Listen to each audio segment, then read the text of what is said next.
Dans cette capsule, nous allons décrire d'un point de vue mathématique l'état de polarisation d'une onde électromagnétique polarisée dans le cas le plus général, c'est-à-dire lorsque l'extrémité du champ électrique décrit une ellipse au cours d'une période. Dans ces conditions, tous les états de polarisation d'une onde électromagnétique peuvent être décrits à l'aide d'une seule et même équation qui correspond à l'équation d'une ellipse appelée ellipse de Lissajous.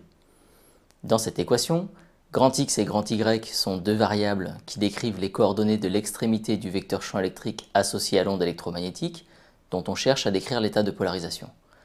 Cette équation est une conséquence directe de la description que nous avons exposée précédemment, c'est-à-dire la possibilité de décrire une onde de polarisation quelconque comme la combinaison de deux ondes polarisées linéairement suivant deux directions orthogonales dont les amplitudes sont respectivement E0x et E0y et déphasées d'une quantité phi appelée différence de phase. À l'aide de cette équation, nous pouvons alors représenter la trajectoire de l'extrémité du champ dans le plan x ou y. Cette trajectoire va dépendre principalement des amplitudes E0x et E0y ainsi que de la valeur du déphasage phi. Nous représentons sur ce transparent quelques états de polarisation particuliers en fonction de la valeur de ce déphasage phi, qui est compris entre moins pi et pi. Dans ces exemples, les amplitudes E0x et E0y sont fixées et E0x est supérieur à E0y. Les termes gauche et droite, associés respectivement à la première et à la seconde ligne, font référence au sens de rotation de l'extrémité du champ dans le plan x ou y au cours du temps lorsque la direction de propagation de l'onde pointe vers l'observateur. Dans le cas présent, la direction de propagation du champ est l'axe Z qui sort de votre écran. Ceci signifie que l'onde vient vers vous. Dans ces conditions, c'est-à-dire en regardant l'onde se rapprocher, cette dernière est dite gauche si l'extrémité du champ tourne dans le sens anti-horaire et droite si le champ tourne dans le sens horaire. La première colonne représente deux polarisations linéaires pour lesquelles le déphasage phi vaut 0 ou pi. L'angle d'inclinaison de cette direction de polarisation vis-à-vis de l'axe OX est directement relié au rapport entre les amplitudes E0x et E0y. Tous les autres cas illustrent des polarisations elliptiques.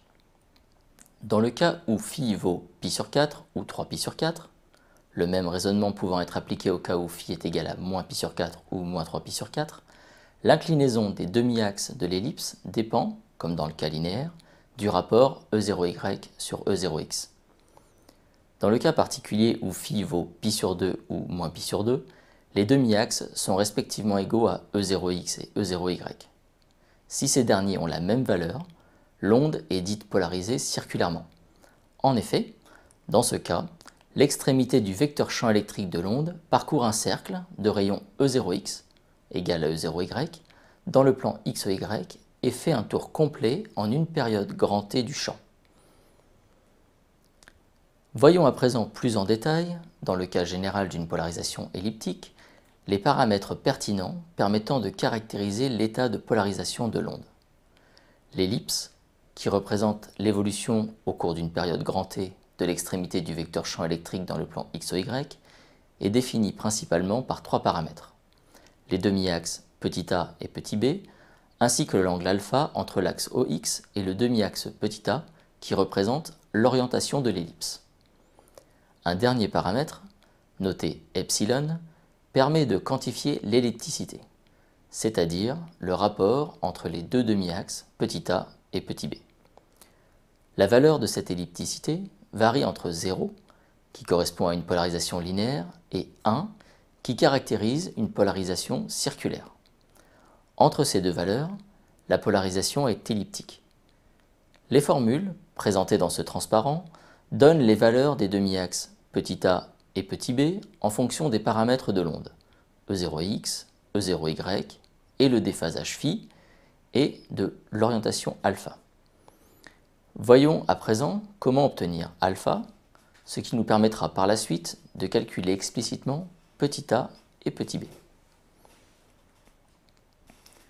Il est également possible de décrire l'ellipse obtenue dans un repère x' O, y' en effectuant une rotation du repère x, y autour de O d'un angle égal à alpha, l'orientation. Dans ce nouveau repère, l'équation de l'ellipse devient grand X' sur A carré plus grand Y' sur B carré égale à 1. Dans le transparent précédent, nous avions exprimé les demi-axes petit a et petit b en fonction de E0x, E0y, phi, le déphasage, et alpha, l'orientation.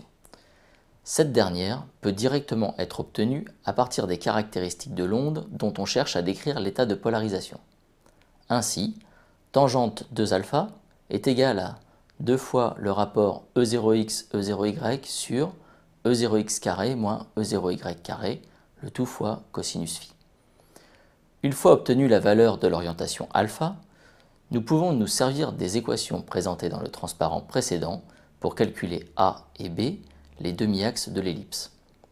Ces deux quantités sont importantes, car elles vont nous permettre d'accéder à l'ellipticité de l'onde grâce à la formule suivante, tangente epsilon égale petit b sur petit a. En conclusion, nous avons vu que dans le cas général d'une onde polarisée, l'extrémité du vecteur champ électrique parcourait au cours d'une période grand T du champ une ellipse dans le plan XY. La forme de cette ellipse dépend uniquement du déphasage phi ainsi que des amplitudes E0x et E0y des deux composantes, polarisées linéairement suivant des directions orthogonales, selon lesquelles on a décomposé l'onde que l'on cherche à caractériser. Nous pouvons distinguer deux cas particuliers. Tout d'abord, la polarisation linéaire. Dans ce cas, le déphasage phi est égal à 0 ou pi, et la direction de polarisation est reliée au rapport entre l'amplitude E0y et E0x. La polarisation circulaire, quant à elle, est obtenue pour une valeur de la différence de phase phi égale soit à pi sur 2, on parlera alors de circulaire gauche, soit à moins pi sur 2, dans le cas d'une circulaire droite, et pour des amplitudes E0x et E0y égales. Pour conclure, il faut retenir que quel que soit l'état de polarisation de l'onde électromagnétique, l'évolution de son champ électrique au cours du temps peut être décrit par l'équation suivante, dans laquelle E0x et E0y sont les amplitudes des composantes suivant OX et OY, et phi le déphasage entre ces deux composantes.